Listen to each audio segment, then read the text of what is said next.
عندنا 2 بيضات، عندنا معلقه ديال الملحه، عندنا بالنسبه للسكر 135 غرام، عندنا الدقيق غنستعملوا 5 زلايف صغار اللي هما عباره على 240 غرام ولا مليلتر بحال هكا. وهذا الخليط العجيب اللي تتشوفوا شنو درنا، خدينا 5 ديال المعالق ديال الخميره الناشفه، خلطناها مع معلقه من السكر اللي عبرنا من الاول، معلقه ديال الطحين و 80 ملل ديال الماء. غنخلوها 5 دقائق وغتطلع بحال هكا. دونك دابا عندنا الخليط ديال الحليب اللي طيبنا، دونك مازال سخون مزيان، درنا فيه الزبده وزدنا عليه السكر، نخلطو مزيان. راه سخون الحليب، ما خاصوش يكون سخون بزاف، غنخليه واحد 10 دقائق باش يبرد. في المرحله حطينا في الروبو هذاك الخليط اللي كان عندنا ديال الخميره، غنزيدو عليه الخليط ديال الحليب، الزبده والسكر و2 ديال البيضات اللي غنضربو بحال هكا.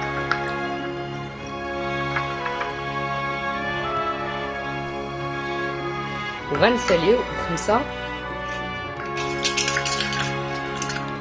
ديال الزليفات بحال هكا ديال 240 ملل ديال الطحين اللي غنزيدو بشويه بشويه، وغنوريكم كيفاش تصوب. الخليط ديال الحليب،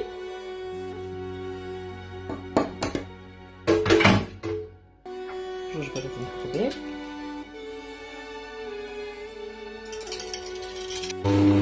منساوش هذيك المعلقه ديال الملحه، تخدم بعدا في الروبو وبعدا غنساليوها بالخدمه باليد. هي العجينه ديالنا ملي تبدا تحيد من الجناب بحال هكا هي وجدات.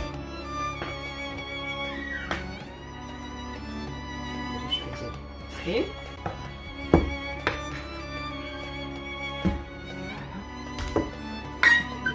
باش ما يضيعوش، وغنديكوها شي شويه، نخدموها ماشي بزاف، شي شويه، ومن بعد نخليوها ساعه ونص. هادشي علاش كنت نقول لكم هو ساعه ونص.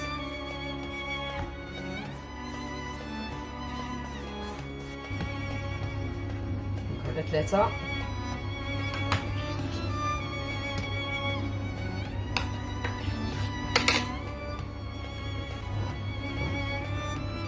كل وحده بحال الرولو.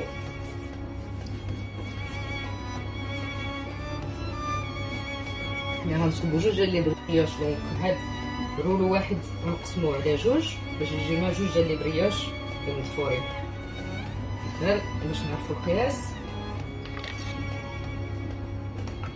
2 وغنصوبو، خاصنا 3 طوال باش نصوبو الضفره ديالنا. عرفت شنو غنديرو؟ غنبداو نضفرو.